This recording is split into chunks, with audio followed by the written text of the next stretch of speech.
인 줄 알고 같이 읽겠습니다. 요시야가 왕위에 오를 때 나이가 8세라 예루살렘에서 31년간 다스리니 그의 어머니의 이름은 여디다요 보스갓 아다랴의 딸이더라. 요시야가 여호와 보시기에 정직히 행하여 그의 조상 다윗의 모든 길로 행하고 좌우로 치우치지 아니하였더라. 아멘. 이 시간 우리 요시야라는 왕에 대해서 함께 나누고자 합니다. 요시야라는 왕. 그 아버지의 이름이 뭐죠? 아몬이에요. 아몬. 그 위에 21장 후반부 짧게 나와요. 이 사람은 왕이 되어서 그렇게 길게 왕의 통치를 하지 못해요. 그리고 암살당해요. 시나이에서 암살당하고 그가 빨리 죽어요. 죽고 나니까 누가?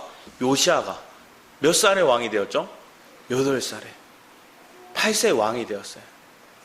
하윤이가 작년에 이미 왕이 된 거예요. 8세에 왕이 된 거예요. 그리고 그의 할아버지가 누구죠? 가장 남유다에서 악한 왕이라고 얘기하는 지난주에 함께 했던 므낫세였어요. 므낫세, 악한 왕. 아버지도 똑바로 안 했어요. 그리고 심지어 시나이에서 암살당했어요. 그런데 그 계보에 지금 누가 나와요? 요시야가 나와요. 어떻게 이런 경우가 있을 수 있을까? 우리 요시야라는 왕이 나오기 전에 하나님께서 예언의 말씀을 해주셨어요. 우리 열왕기상 13장 말씀을 볼까요? 13장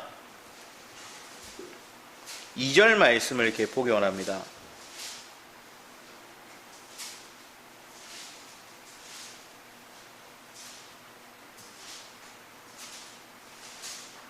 (13장 2절) 같이 한번 읽어보겠습니다. 열왕기상 13장 2절입니다. 같이 읽어보도록 하겠습니다. 시작. 하나님의 사람이 제단을 향하여 여호와의 말씀으로 외쳐 이르되 제단아 제단아 여호와께서 이와 같이 말씀하시기를 다윗의 집에 요시야라 이름하는 아들을 낳으리니 그가 내 위에 분향하는 산당 제사장을 내 위에서 제물로 바칠 것이요 또 사람의 뼈를 내 위에 사르리라 하셨느니라 하고. 지금 이 시대가 언제예요? 열왕기 하도 아니고 열왕기 상이에요. 남유다와 북이스라엘이 나눠진 지 얼마 되지 않은 시기. 그러면 지금으로부터 이 시기로부터 300년 뒤에나 요시야가 나와요. 300년의 시간이 전에 하나님께서 요시야가 나올 거야? 그가 산당을 제거할 거야? 온전한 왕으로서의 그의 모습을 하나님 말씀하고 계세요. 여러분 삶 가운데 하나님이 예언하셨고 미리 아신 바 된 그 아들 요시야가 지금 태어난 거예요. 요시야가 우리가 방금 읽었던 1, 2절 말씀에 뭐라고 읽혔어요? 8세 왕이 되었는데 31년간 통치하면서 2절 말씀에 요시야가 여호와 보시기에 정직히 행했대요. 여호와 보시기에 정직히 행했다. 이거 유다 왕들 중에서도 많이 듣지 못했어요. 북이스라엘은 아예 없고 남유다에 적어요. 그런데 여기에 더하여서 다윗의 모든 2절 말씀에 다윗의 모든 길로 행하고 이 말을 들은 왕이 몇 명 있을까요? 남유다에 3명 있어요. 3명. 다윗의 모든 길로 행했다는 그 칭찬, 다윗처럼 옳게 행했다고, 다윗처럼 정직하게 행했다고 칭찬받았던 왕이 3명 있는데 오늘 본문에 읽었던 요시야 왕과 그리고 그의 증조 할아버지 있죠. 히스기야가 그 얘기를 들어요. 히스기야가 왕하 18장 3절에 그 얘기를 듣고 또 한 사람 더 듣는데 남유다의 왕 중에서 아사라는 왕이 있어요. 그 아사라는 왕도 오랜 기간 통치하거든요. 그 아사라는 왕도 열왕기상 15장 11절 말씀에 보면 다윗의 모든 길을 행했다고 얘기해요. 그러니까 아사 왕, 히스기야 왕, 그리고 오늘 얘기하는 요시야 왕. 이 3명만 다윗의 모든 길을 행했다 얘기를 들어요. 그런데 여기서 요시야는 한 가지 더 들어요. 뭐 들어요? 좌우로 치우치지 아니하였더라 얘기해요. 이게 얼마나 큰 축복일까? 좌우로 치우치지 않았대요. 여러분이 신앙생활 가운데 하나님 얘기하는 거예요. 여러분이 가는 길에 좌우로 치우치지 않았다. 우리 이 말씀이 신명기 17장 20절 말씀에 있는데 같이 한번 읽어볼까요? 같이 읽도록 하겠습니다. 시작. 그리하면 그의 마음이 그의 형제 위에 교만하지 아니하고 이 명령에서 떠나 자로나 우로나 치우치지 아니하리니 이스라엘 중에서 그와 그의 자손의 왕위에 있는 날이 장구하리라. 이거 왕에게 주는 그런 말씀이에요. 왕으로서 통치자로서 귀한 사역을 할 사람에게 하나님 말씀하시는 그런 은혜의 고백들인데, 이걸 행한 왕이 지금 누구예요? 지금 요시아예요. 다윗도 이 얘기 못 들었어요. 다윗도 이 얘기 못 들었고 또 누구도 못 들었을까요? 히스기야도 당연히 못 들었어요. 히스기야는 우리가 말년에 어떻게 했어요? 바벨론 신하가 왔을 때 우와 신은 강대국하고 다 보여주죠. 그러니까 정로의 길을 가다가 흩어졌어요. 다윗도 뭐요?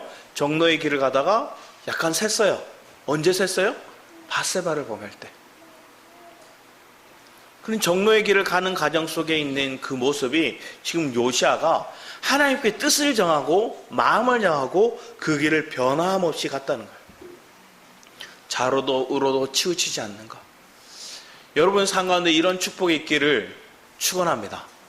여러분 마음 가운데 하나님 내가 지금 가는 이 생명의 길, 이 믿음의 길을 자로나 우로나 치우치지 않고 온전하게 바른 길을 갈 수 있는 믿음이 내게 있기 원합니다. 그런데 이 길을 갈 수 있는 축복이 우리 힘으로 된 게 아니에요. 여러분 힘으로 이 길이 되었을까요? 우리의 길, 우리의 생각대로 이 길을 오지 않았어요. 우리 이 똑같은 열왕기하 22장 말씀을 역대하의 말씀을 똑같이 전하는데, 역대하 말씀 34장 말씀을 우리 잠시 또 보도록 하겠습니다. 역대하 34장 말씀에 보면 똑같이 얘기를 합니다. 1절 말씀 이하를 보면 이렇게 적혀있죠. 34장 같이 펴놓고 같이 보도록 하겠습니다. 요시아가 왕위에 오를 때의 나이가 8세라 예루살렘에서 31년 동안 다스리며 여호와 보시기에 정직하게 행하며 그의 조상 다윗의 길로 걸으며 좌우로 치우치지 아니하고, 똑같이 얘기하죠. 똑같이 축복을 얘기를 하는데, 그러고 나서 앞에 열왕기 하에는 나오지 않은 내용들이 여기 조금 더 구체적으로 나와요. 그가 역대하 34장 3절 말씀에 오면, 역대하 34장 3절 말씀에 오면 우리 같이 한번 읽어보겠습니다. 아직도 어렸을 때 곧 왕위에 있은 지 8년에, 그가 왕위에 있은 지 8년이니까 이제 몇 살이 되었어요? 8살에 왕이 되었으니까 16살이죠. 성경에 보면 하나님이 부르시는 자들, 하나님이 찾으시는 자들, 하나님이 그들이 소명을 주는 자들의 나이를 보면 보통 16, 17세의 청년들이 많죠. 다윗도 그랬고 다니엘도 그랬고 하나님께 그렇게 부르시는 거예요. 그리고 8년에 그의 조상 다윗의 하나님을 비로소 찾도록 했대요. 여러분이 하나님의 말씀을 찾도록 했대요. 하나님의 은혜를 찾도록 했대요. 여러분이 하나님을 찾는 신앙으로 바뀌게 하는 것이 하나님의 축복이죠. 그런데 이걸 찾을 수 있는 은혜가 주께 있는 거예요. 그리고 16세에 그렇게 찾고 난 다음에 그 다음에 뭐라고 적혀 있을까요? 12년에, 이제 12년은 몇 살일까요? 20살이죠. 성경 목사님 늘 얘기하지만 3년 반이면 다 훈련 받는다 이렇게 얘기하는데, 16세에 주님을 찾고 20세에 뭐예요? 그가 결단해요. 20세에 뭘 하느냐? 유다와 예루살렘에 비로소 정결하게 하여, 앞에서 읽었던 열왕기상 13장 2절에 나왔던 그 내용의 메시지를 지금 행하고 있는 거예요. 그래서 예루살렘에서 비로소 정결하게 하여 그 산당들과 아세라 목상들과 아로새긴 우상들로 부어 만든 우상들을 제거하여 버리며 정결 작업, 성전 정결 작업을 하는 거예요. 이게 성전은 곧 누구예요? 우리죠. 성전은 건물이기도 표현하긴 하지만 신약에서 더 구체적으로 성전은 우리예요. 우리 속에 있는 우상을 제거하는 거예요. 여러분 마음 가운데 하나님보다 더 사랑하는 걸 제거하는 거예요. 사람일 수도 있고 물질일 수도 있고 환경일 수도 있고 나의 자랑거리일 수도 있고 많은 다양한 내가 하나님보다 더 우선순위에 두고 사랑하는 것들을 하나님 제거하게 하시는 거예요. 본질적으로 내 내면이 이제 성화의 가정 속에서 내가 본질 되시는 그리스도만을 추구하는 삶으로 변화되는 거예요.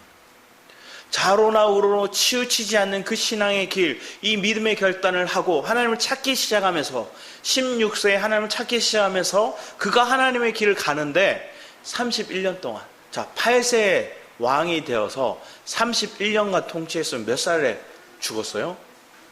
39살이죠. 많아요, 적어요? 생각보다 길지 않아요. 생각보다 길지 않아요. 근데 그 이유를 오늘 말씀의 마무리될 때쯤 같이 또 풀어줄 수 있는 시간들이 되었습니다. 하나님 앞에 정직히 행하고 하나님 앞에 범죄하지 않았던 그 삶. 우리가 하나님의 뜻을 정하고 이 길을 지키며 나아갈 수 있는 은혜의 길.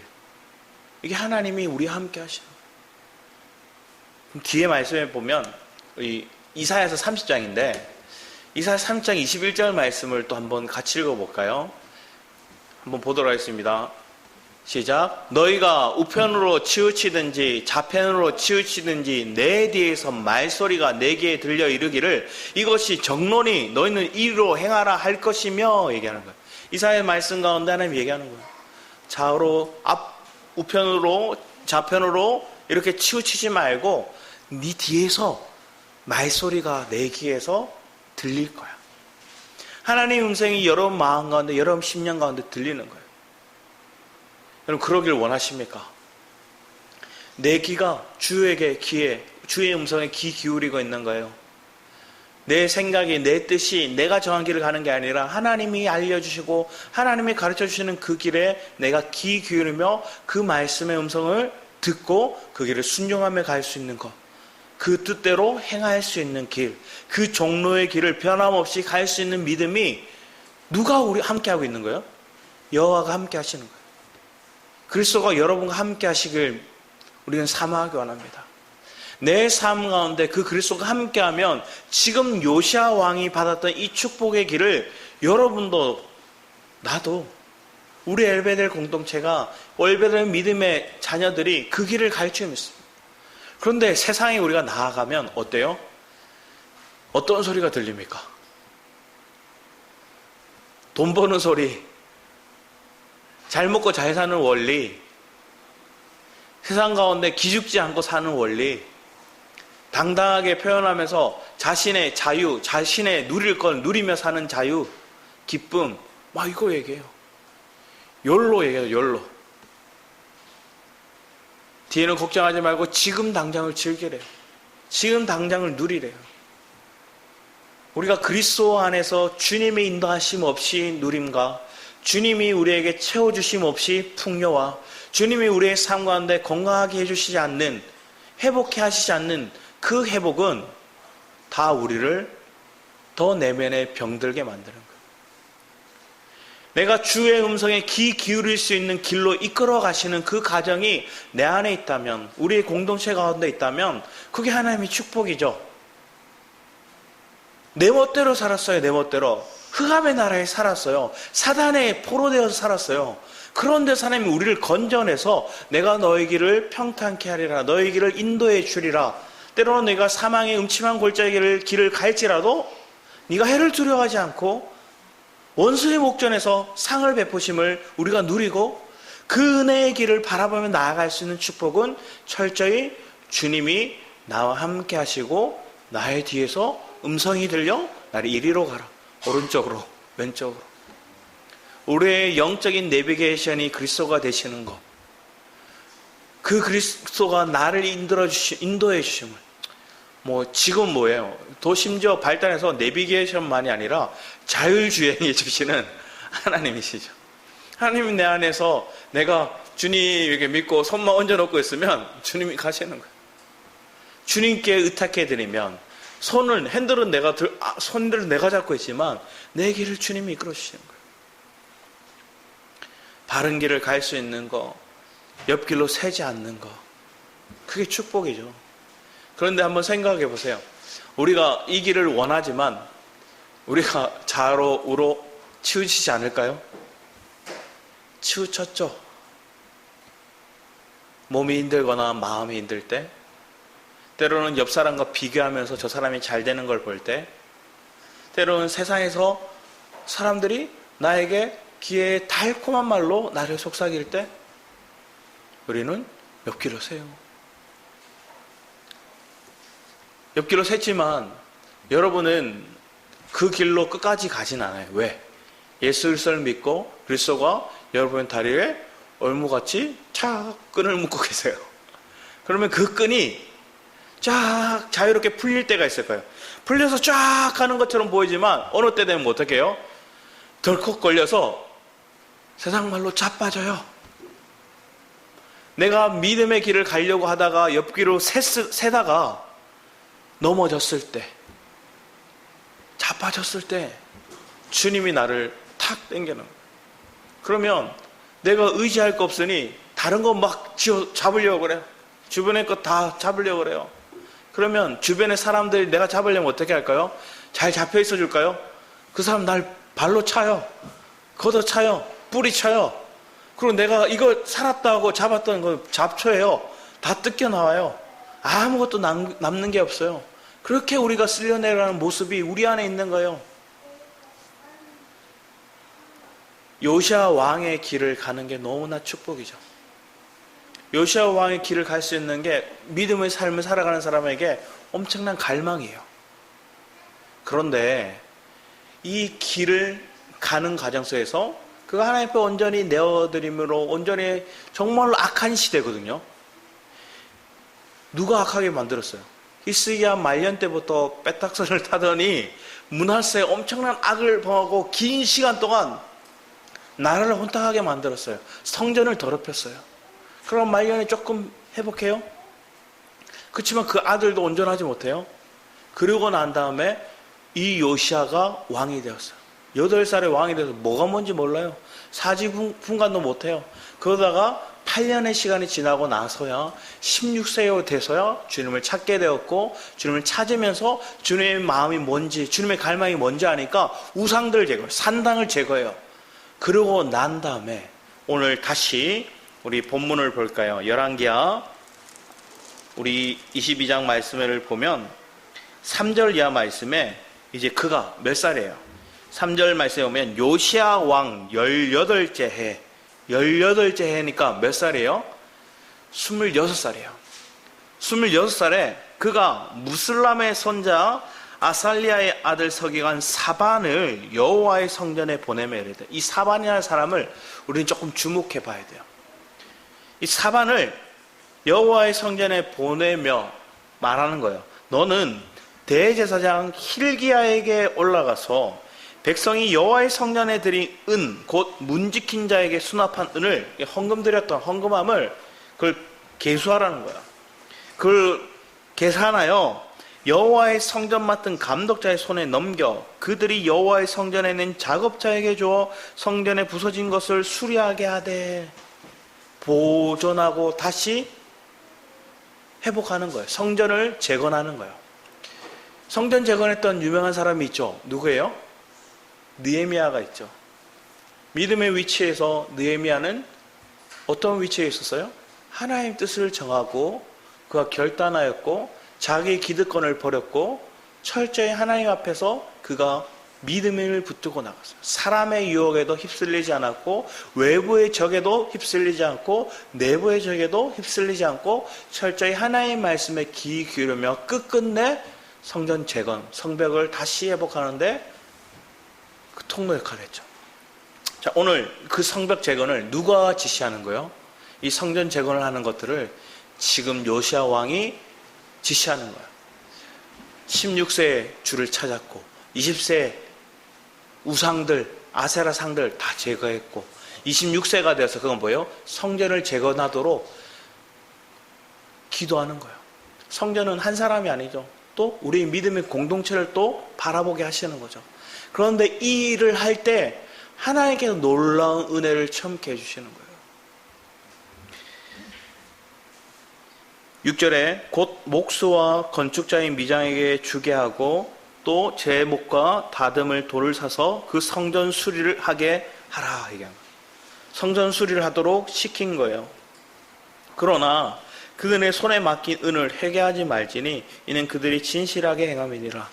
8절 말씀에 이제 나오는 거예요. 대제사장 힐기야가 서기관 사반에게 이르되 내가 여호와의 성전에서 율법책을 발견하였노라 하고. 당연히 생각해 보세요. 성전에 율법책이 있는 게 놀랄 일이에요?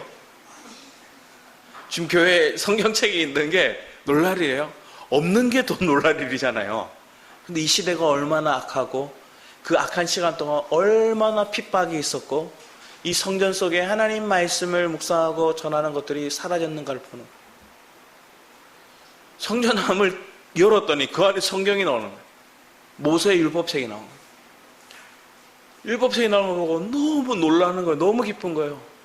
그래서 대제사장 hilki야가 와, 율법책이 나왔습니다 감격하면서 이걸 자기에게 이걸 지시했던 이 사반이라는 사람에게 서기관이거든요. 사반에게 맡기면서 왕에게 보여줘서 하고 주는 거예요. 시대가 얼마나 악하고 하나님 말씀이 없는 시대였음을 보여주는 거죠. 그런데 그 시대에 하나님 말씀을 발견한 거예요. 누구 때문에 발견했어요? 왕 때문에. 왕이 뭘 하려고 했어요? 성전 보수 공사를 하려고 했어요.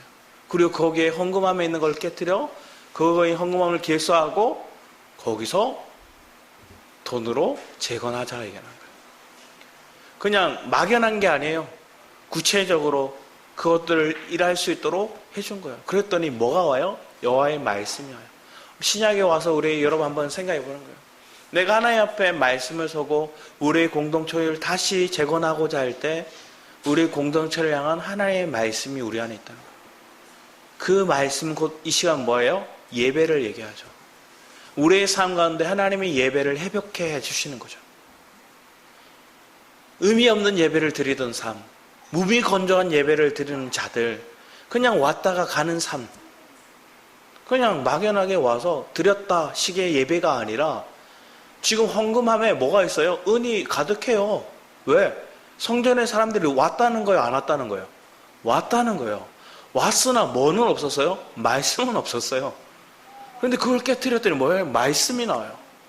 오늘날 동일해요.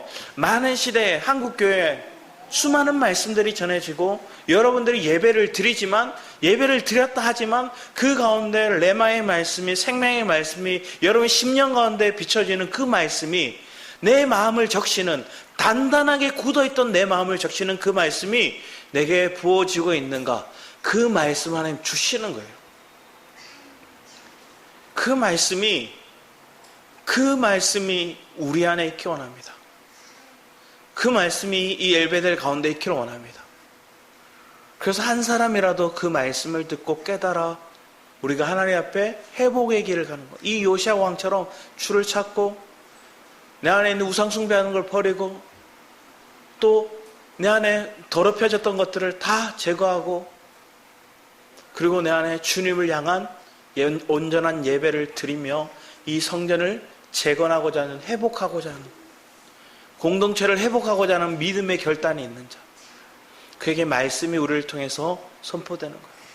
저 안에 그 말씀이 있기를 저는 기도하고 사모합니다. 요시야 왕에 대해서 묵상하면서 그 마음이 제게 왔거든요. 하나님이 그 한 사람이 제가 되기 원하고, 그리고 우리 교회 공동체에서 뭐 한 사람 두 사람 모일다 할지라도 그 마음을 가진 자들의 모임이 되고, 그래서 마음을 가진 사람 사반과 hilki야와 그런 믿음의 공동체들이 점점점 세워져 가는 거예요. 자, 그 사반에 대해서 한번 얘기해 볼까요? 이 사반이 뭐라는가? 뒤에 보면 이렇게 적혀 있어요. hilki야를 사반에게 주니 사반이 읽으니라. 자, 오늘 이 성전 율법책을 발견했다는 내용을 나중에 역대하 34장 14절 말씀에 오면 헌금함에서 발견했다고 구체적으로 나와 있고, 그리고 또 이 말씀에 책을 사반이 읽었대요. 누구한테 읽은 거예요? 들고 가서? 왕한테 읽은 거예요. 왕에게. 이게 왕에게 주라고 hilki야가 주니까 그걸 들고 가서 이 율법책을 계속 읽은 거예요. 1시간이고 2시간이고 계속 읽었을 거예요. 다 읽었으니까. 율법책을 다 읽는 거예요. 모세의 오경일 수도 있고 신명기 말씀이도 있는데 이 말씀 쫙 읽는 거예요. 그러면서 읽으니까 서기관 사반이 왕에게 돌아가서 보고하여 이르되 왕의 신복들이 성전에 차려낸 돈을 쏟아 여호와의 성전을 맡은 감독자의 손에 맡겼나이다 하고 막 쭉 얘기를 하면서 쭉 읽었대요. 자, 그런데 이 사반의 계보에서 어떤 사람이 나오냐면 이 사반의 아들들이거든요. 여기 보면 아이감이라는 사람이 있죠. 보이세요? 아이감. 사반의 아들 아이감이 있고 엘라사가 있고 그마랴가 있어요. 이 세 사람 다 귀하게 써요. 어떻게 쓰냐면 이 보면 예레미야 26장 24절 말씀 보면 사반의 아들 아이감이 예레미야를 보호했대요. 이 아이감이 누구를 보호했냐면 이 예레미야를 보호하는 위치에 있었어요. 선지자를 보호했죠. 그리고 그의 아들도 나중에 보면 그달리아라는 사람일 거예요. 그 그달리아는 나중에 유다의 총독이 되는데 총독이 되어서도 누구를 보호하느냐? 예레미야를 보호해주는 역할을 해요. 또 그의 엘라사가 나오죠. 엘라사는 뭐라 적혀있어요? 29장 3절에 유다왕 시드기야가 바벨론으로 보내어 바벨론 왕 느부갓네살에게 가게 한 사반의 아들 엘라사와 hil기야의 아들 그마랴의 손에 위탁하였더라. 엘라사는 뭘 하느냐면 그가 편지를 가져가요. 어떤 편지를 가냐면 예레미야가 쓴 편지. 바벨론에 포로돼 간 사람들에게 예레미야가 편지를 쓰거든요. 그 편지를 이 엘라사가 가지고 가는 거예요. 그리고 그마랴는 뭘 하느냐? 앞에 얘기했던 이 편지를 같이 가기도 했지만 바룩이 예레미야 함께 사역했던 사람인데 여호와의 집 윗들 곧 여호와의 집 세문 어귀의 곁에 있는 사반의 아들 서기관 그마랴의 방에서 이 그마랴는 자기의 집을 내어줬어요. 그리고 그 집에서 이 엘라사에게 맡겼던 이 편지를 읽도록 한 거예요. 사반의 아들 서기관 그마랴의 방에서 그 책에 있는 예레미야 말을 낭독하여 모든 백성에게 들리니라. 결국 하나님의 말씀들을 전하는 거죠. 그리고 또 뭐라 했느냐? 그마랴는 36장 25절 말씀 보면 이때 그 엘리야김이라는 왕이 있는데 이 왕이 하나님 앞에 바로 서지 않아요. 그리고 그가 뭐라 하냐면 성전의 그 말씀들 있잖아요. 하나님의 율법책을 찢어서 불에 태우거든요. 그거 말려요, 신하들도. 그런데 여기 정확하게 나와요. 엘라단과 들라야의 그마랴의 왕께 두루마리를 사르지 말기를 간구해요. 왕한테 가서 그러지 말라고. 하나님의 말씀, 율법의 책들을 그리 불태우지 말라고 가서 얘기하세요. 이 사반의 아들들이 그 믿음의 위치에서 이 역할들을 감당했던 거예요. 여러분의 가문이 이렇게 세워지기 원합니다. 여러분의 믿음의 가정으로 세워질 때 내가 하나의 말씀을 가지고 있을 때 그 말씀을 내 자녀에게 공급할 때 박하영 뒤에 앉으세요. 하나의 말씀을 우리가 붙들고 나아가는 삶이 될 때 주님 우리를 보호하시고 지키시고 또 내 가문에도 가장 큰 축복이 뭐예요? 내가 만난 그리스도, 내가 만난 주님, 내가 만난 이 믿음의 유산이 이어지는 거잖아요. 그럼 이 사반의 집에 그 아들에게 그 손자에게 이것까지 다 흘러가요. 앞에서 얘기하는 그마랴의 아들도 같이 말씀을 들어요. 여러분의 삶 가운데 하나님의 말씀을 내가 듣고 사모하고 귀 기울이고 그 말씀으로 내가 생명을 붙들고 나아갈 수 있는 것들이 복된 가정이잖아요. 오늘 우리에게 무엇이 필요한가를 생각해 보면 요시아라는 왕이 하나님 앞에 정직했고 다윗의 모든 길로 갔고 그가 더하여서 뭐 했어요? 다윗도 이런 칭찬을 받지 못했고 히스기야도 그런 칭찬을 받지 못했는데 좌로나 우로나 치우치지 않았다. 정로의 길을 갔다. 그런데 그 정로의 길을 갈 수 있었던 건 이사야의 말씀 때문에 뭐예요? 하나님의 말씀이 뒤에서 들려와서 알려주신대요. 그리고 그 길을 지킬 수 있대요. 우리에게 그런 축복이 있는 게 복되잖아요. 그리고 더 나아서 나만이 이 길을 가는 게 아니라 내 후대도 사반의 가정처럼 그 자손들도 이 믿음의 길을 결단을 붙들고 하나님의 사람, 하나님의 선지자를 지켰어요. 예레미야를 지켰어요. 그들의 목숨을 걸고 지켰고 또 율법책을 불로 태우고 있는데 왕 앞에 가서 이 말씀을 지키기 위해서 왕에게 상고하였고 예레미야의 편지를 들고 가요. 바벨론에 그걸 들고 가다가 잡히면 죽을 수도 있어요. 근데 그들은 결단해요. 그리고 그들은 믿음을 지키고 내 안에서 흐름이 있어요. 흐름의 생명의 흐름이 그들의 통로가 되었던 삶을 보게 되는 거예요. 여러분도 그런 생명의 통로가 되시길 축복합니다. 내 안에 그런 축복의 사명, 그런 은혜를 갈망하게 하는 것들이 어디에서부터 되었는가? 여러분 마음이 굳어져 있다면 이 말씀이 들려오지 않을까? 자, 다시 11개 말씀 보면 이렇게 적혔어요. 10절 말씀 보면 또 서기관 사반이 왕에게 말하여 이르되 제사장 hilki야가 내게 책을 주더이다 하고 사반이 왕의 앞에서 읽음에 왕이 율법책의 말을 듣고 곧 그의 옷을 찢으니라. 옷을 찢었대요. 통에 자복할 때, 애통할 때 옷을 찢잖아요. 그는 통에 자복하는 마음으로 옷을 찢는 거. 아, 이 말씀에 비추어서 우리의 삶을 보니까, 이 나라를 보니까 너무나 하나님 앞에 악하였다, 하나님 앞에 범죄하였다를 보는 거예요. 하나님, 우리가 잘못 살았습니다. 하나님, 내가 비방자였습니다. 하나님, 제가 잘못했습니다. 하나님 앞에 토해놔요. 그런 심정으로 옷을 찢는 거예요. 그리고 12절 말씀에 보면 왕이 제사장 hilki야와 사반의 아들 아히감과 미가야의 아들 악볼과 서기관 사반과 왕의 시종 아사야에게 명령하여 이르되 너희는 가서 나와 백성과 온 유다를 위하여 이 발견한 책의 말씀에 대하여 여호와께 물으라. 자, 이게 귀한 거예요. 내가 율법책 말씀을 들었어요? 이걸 읽었어요? 그럼 내 해석, 내가 본 걸로 풀려고 하는 게 아니라 더 구체적으로 여호와께 물어요. 이 시대는 여호와께 듣기 위해서 누가 필요했어요? 예언자가 필요했죠. 예언자를 찾아요. 그런데 예언자를 찾는데 참 또 아이러니예요. 이 사람 앞에 사람들을 뽑아다가 이 여호와께 물으라, 이 사람들이 얘기하고, 그 말은 뭐냐? 선지자를 찾으라 말과 비슷해요. 그러면서 우리 조상들이 이 책의 말씀에 듣지 아니하여 이 책에 우리를 위하여 기록된 모든 것을 행하지 아니하였으므로 여호와께서 우리에게 내리신 진노가 크도다. 느끼는 거예요. 아, 우리가 하나님 앞에 범죄할게 이 진노가 임하는 거구나. 이 제사장 hilki야와 또 아히감과 악볼과 사반과 아샤가 여선지 훌다에게로 나아가니 얘기해요. 훌다에게 나아갔대요. 훌다가 누굴까요? 얘기하는 여선지자예요. 이 시대 때 다른 선지자도 있었어요. 나중에 되면 예레미야도 나오고 또 그 앞에 누구죠? 한두 명의 더 선지자가 스바냐인지 헷갈리는데 한 명의 선지자가 더 있어요. 그런데 그 시대 이들은 누굴 찾아갔어요? 여선지 훌다에게로 나아가니 얘기해요. 그 핸드폰에 다른 분 음소거 하면 돼요.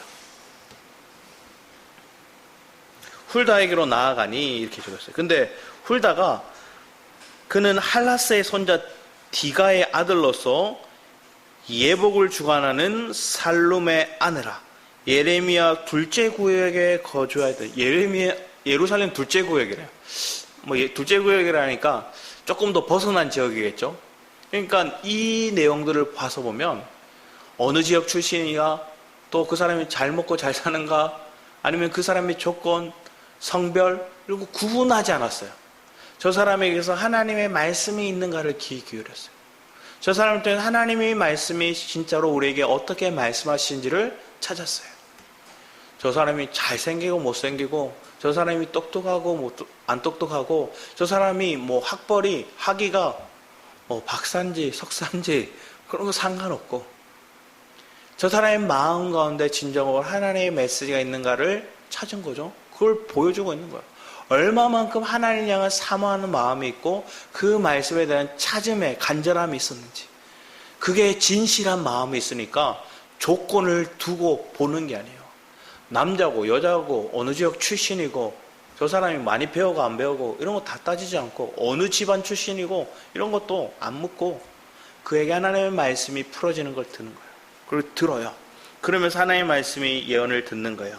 훌다가 그들에게 이르되 이스라엘 하나님 여호와의 말씀이 너희는 너희를 내게 보낸 사람에게 말하기를, 이제 훌다가 풀어주는 거예요.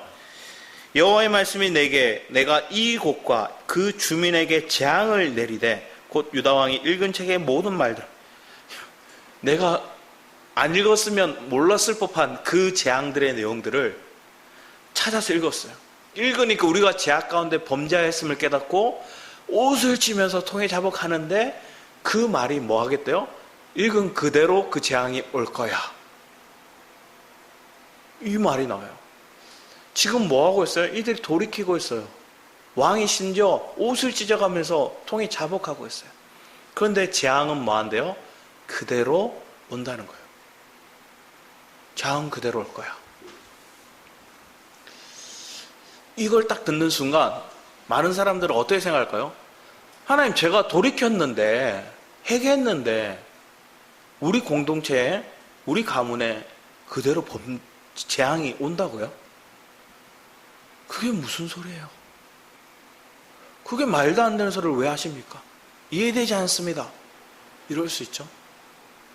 그런데 유다에 대한 재앙의 메시지는 강하게, 너희가 읽었지만 읽은 그대로 올 거야 얘기를 하고 뒤에 적혀 있어요. 그 이유는, 이는 이 백성이 나를 버리고 다른 신을 분향하며 그들의 손의 모든 행위로 나를 경노하게 하였음이라. 그러므로 내가 이곳을 향하여 내린 진노가 꺼지지 아니하리라. 뭐예요? 또 구체적으로 이 진노가 꺼지지 않을 거라. 분명히 올 거야. 이 재앙이 반드시 올 거야. 이 시대에 심지어 누가 와요? 바벨론이 강성해지고 있거든요. 느부갓네살 왕이 강성해지면서 부강하고 주변의 나라를 삼키며 아수르와의 전쟁이 대면될 어떤 대치되는 상황 가운데 그들을 이겨요. 압도해요. 그러면 점점 세력을 키우고 어디를 점령하러 오는 거예요? 남유다의 막디가 되는, 몽둥이가 되는 이 바벨론이 준비되고 있었어요. 그럼 뒤에 얘기를 합니다. 뒤에 18절 이하 말씀은 유다에 대한 메시지가 아니에요. 이스라엘에 대한 메시지가 아니라 왕에 대한 메시지예요. 왕에게 이렇게 얘기하는 거예요.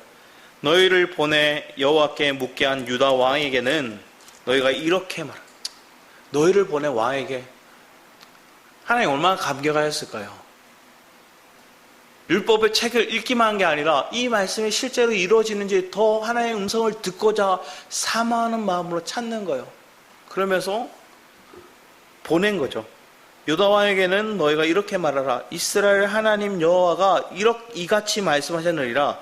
내가 들은 말들을 대하여는 내가 이곳과 그 주민에 대하여 빈터가 되고 저주가 되리라 한 말을 내가 듣고, 빈터가 되고 저주가 되리라, 그 말을 듣고, 내가 듣고 마음이 부드러워져서 여호와 앞 곧 내 앞에서 겸비하여 옷을 찢고 통곡하였으므로 나도 내 말을 들었노라.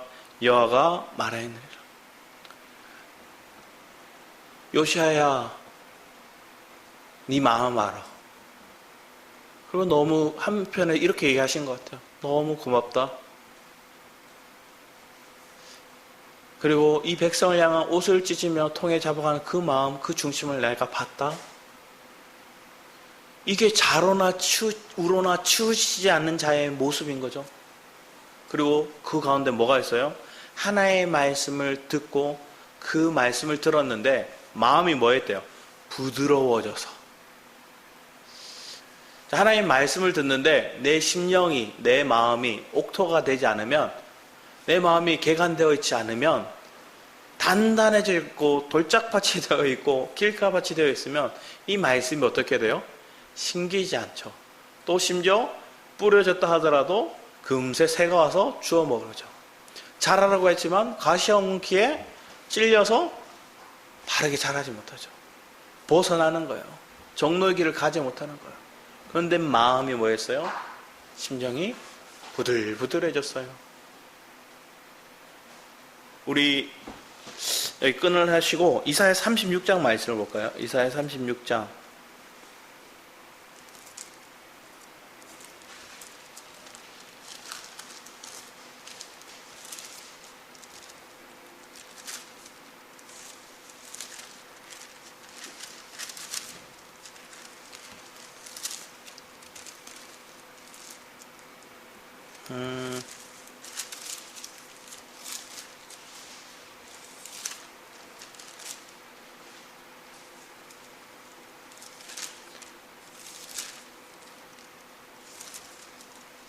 죄송해요.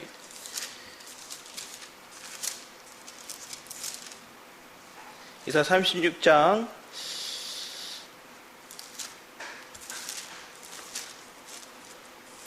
36장이 아니라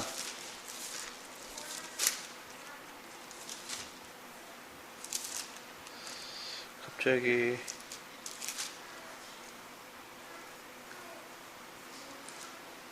우리 49장, 이사야 49장 15절 말씀을 먼저 한번 보기 원합니다. 45장 말씀을 한번 먼저 보도록 하겠습니다.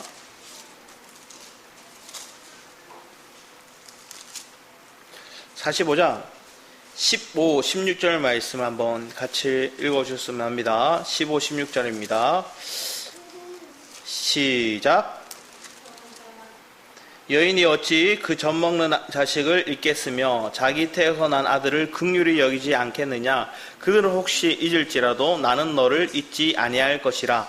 내가 너를 내 손바닥에 새겼고 너의 성벽이 항상 내 앞에 있나니. 내 부모는 너희를 잊어버릴 수 있고 그렇지만 나는 너희들을 잊지 않는다. 내 손바닥에 너희를 새겼다. 하나님이 우리를 향한 그 말씀이죠. 하나님이 우리를 긍휼히 여길 수밖에 없는 그 은혜가 여기에 있는 거예요. 왜? 하나님이 자녀가 되었으니까. 그런데 이 자녀가 된 우리에게 하나님 더 구체적으로 설명한 것들이 우리 어디냐면 디모데전서 1장 말씀을 통해서 그 가정들을 한번 설명하고 있습니다. 디모데전서 1장 12절 이하 말씀에 보면 이렇게 적혀 있어요.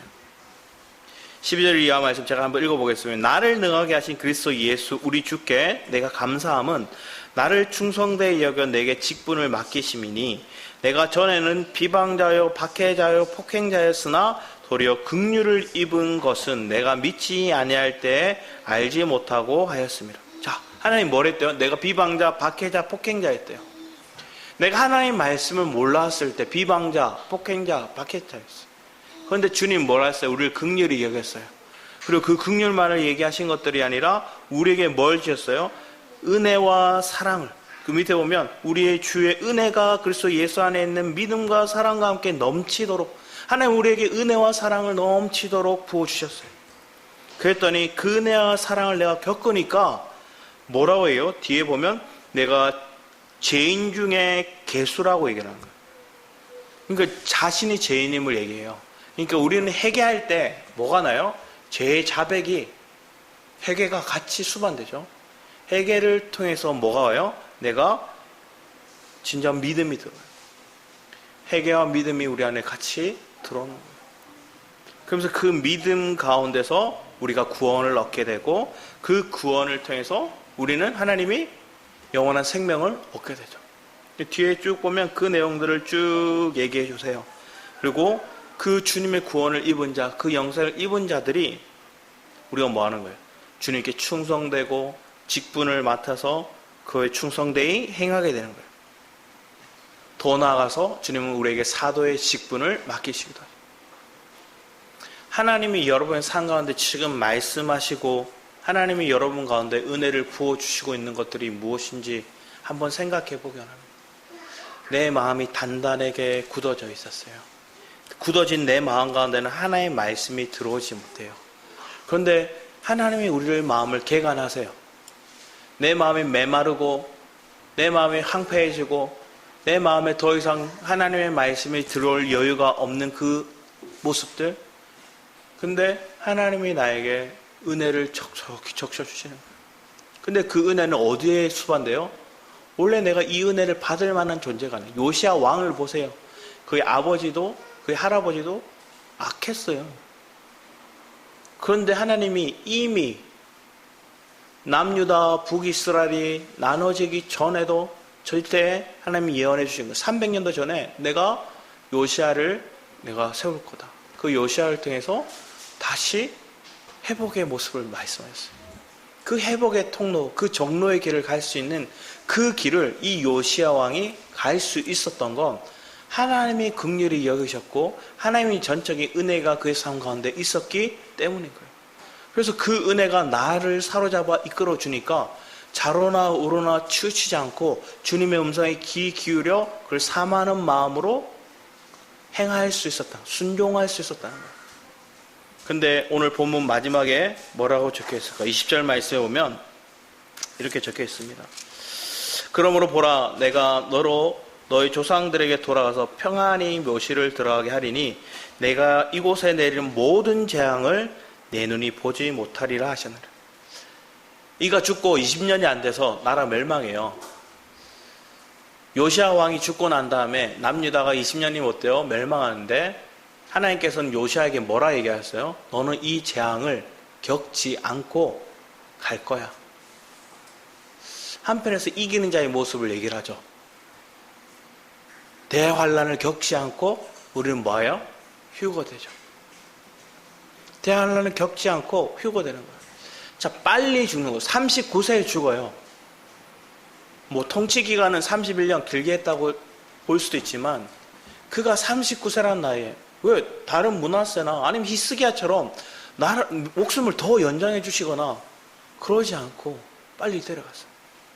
히스기야가 왜 무너졌어요? 연장받은 삶을 통해서 그가 하나님 앞에 바벨론의 엽기로 샜던 거예요. 왜 우리가 엽기를 셀까요? 평안하다 생각하면, 잘 된다 생각하면, 불안 요소가 사라지면. 근데 하나님의 말씀은 재앙이 있다 얘기를 했고 한시도 깨어있지 않고서는 언제 망할지 모르는 그런 압박감이 있지만 그런 두려워할 수밖에 없는 상황들이 내게 오는 그걸 느끼지만 그 상황 가운데 내가 철저히 하나님을 찾고 하나님을 의지하고 말씀이 그들 가운데 있다는 것. 그리고 더 범죄하기 전에 하나님 먼저 이 요시아를 데려가신 거죠. 그게 요시아에게 있는 축복이죠. 먼저 데려가심도 축복이에요. 왜? 더 살았으면 다윗이나 히스기야처럼 정노의 길을 끝까지 지키지 못하고 빠질 수도 있어요. 우리나라만 봐도 그렇잖아요. 많은 영적인 스승이라 얘기하고 뛰어난 목회자들이 있었지만 그들이 처음부터 끝까지 정노의 길을 갔던 사람들이 몇 명이나 있을까요? 하나님의 은혜다 얘기했고 축복이라 얘기했지만 진짜 물질적인 축복, 풍요, 화려함을 추구하는 모습이 그들에게 있으면 뭘 하게 돼요? 자기도 모르게 변질되잖아요. 우리가 변질되기 전에 데려가심도 축복이죠. 바울도 그렇게 얘기하잖아요. 내가 나를 위해서 지금 데려가셔도 좋다. 그러나 너희를 위해서 내가 있는 것들이 더 하나님의 기쁨이 되고 너희들에게 기쁨이 됐다. 저와 여러분의 삶 가운데 우리의 삶을 한번 점검해 보게 합니다. 요시아라는 왕의 삶을 통해서 또 사반이라는 그 가문의 모습을 통해서 그 가문이 남은 자들로서 있게 되지만 그 남은 자들로 또 이기는 자들의 모습을 보여주고 있죠. 요시아는 먼저 이기는 자, 대환란을 겪기 전에 이기는 자로 어떻게 보면 승천하는 모습을 보인다면 사반과 그의 아들들의 모습은 뭐요? 남은 자들로서 믿음을 끝까지 견고히 지키고 예레미야를 지키는 모습을 보여요. 여러분의 삶 가운데 하나님의 말씀을 내 안에 받아들이고 세상 사람들은 너 아니다 얘기하는데 주님의 말씀은 이거로 얘기하면 그 말씀 귀 기울인 자로나 우로나 치우치지 않고 또 하나님의 그 말씀에 내가 행하며 순종할 수 있는 그 길은 내 힘으로 된 게 아니에요. 철저히 하나님이 긍휼하심과 은혜가 있었기 때문에 전적인 하나님의 은혜가 있었기 때문에 요시아에도 그 길을 갈 수 있었고 사반과 그의 아들들도 그 길을 믿음 위에 설 수 있었던 거예요. 우리도 그 믿음에 그 이기는 자의 그 반열에 설 수 있는 저와 여러분의 삶이 되기를 축원합니다. 기도하도록 하겠습니다. 사랑해 주님 감사드립니다. 우리의 삶이 무엇을 바라보고 있습니까? 내 마음이 정말로 주님께 붙들려 있는 자의 삶을 살아가고 있는지 돌아보기 원합니다. 여전히 악한 시대를 살아가고 여전히 너무나 많은 우리를 미혹하는 것들이 우리 앞에 놓여져 있음을 봅니다. 하지만 그 길 가운데서 우리가 두려워하지 않고 여호와의 말씀을 귀 기울여 주의 은혜의 위치에 서 있을 수 있는 복된 자녀들이 되도록 주님, 우리를 붙들어주시고 은혜 안에 강하게 하여 주셔서 말씀 안에 새롭게 하여 주셨고, 때로는 우리가 비방자요 박해자요 폭행자였던 우리의 삶이 주님의 긍휼을 입었기에 지금 이 자리에 서 있을 수 있음을, 이 자리에 말씀을 사모하며 나아갈 수 있음을 기도하오니, 이 시간 하나님 우리를 거룩한 길에 바로 서 끝까지 그 길을 믿음의 결단을 붙들고 나아갈 수 있는 자녀들 되도록 주장하여 주셔서 감사드렸고 주 예수 그리스도의 이름으로 기도드렸습니다. 아멘. 우리 찬양 우리 같이 불렀으면 합니다.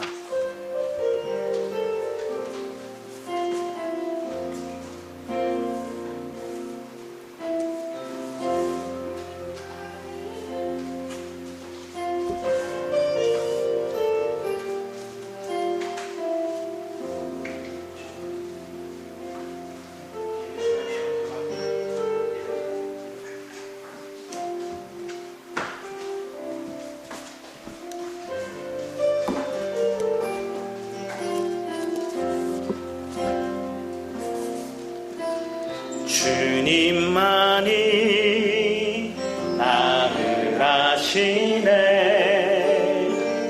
내 모든 삶 주가 만지시네.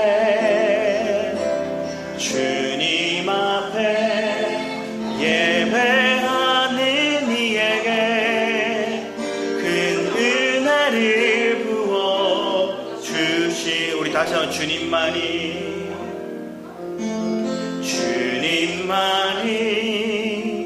나를 아시네. 내 모든 삶 주가 만지시네. 주님 앞에 예배하는 이에게 큰 은혜를 부어 주시리. 주님만이 온 땅에, 주님만이 온 땅의 소망, 내 삶 속에 유일한 자랑이라. 주님 앞에 기도하는 이에게 큰 은혜를 부어 주시리. 만왕의 왕, 만왕의 왕, 나를 기르시는 목자요. 내 모든 삶 주가 다스리시니. 주님 뜻을 다르게 원하네. 오직 하늘 난 바라네. 주님만이 나를 아시네. 내 모든 삶 주가 만지시네. 주님 앞에 예배하는 이에게 그 은혜를 부어 주. 우리 만왕의 왕, 만왕의 왕, 나를 기르신 목자요. 내 모든 삶 주가 다스리시니. 주님 뜻을 다르게 원하네. 오직 한 분만 바라네.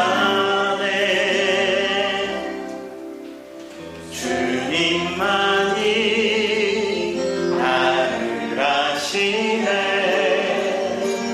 내 모든 삶 주가 만지시네.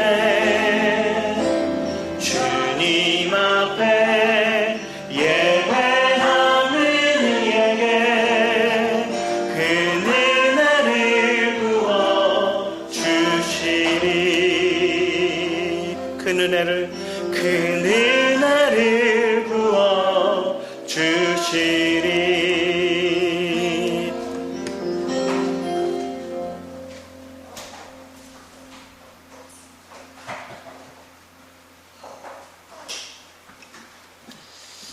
아까 읽었던 말씀 중에 에스겔서 36장인데 제가 이사야 36장인 줄 알고 막 읽었죠.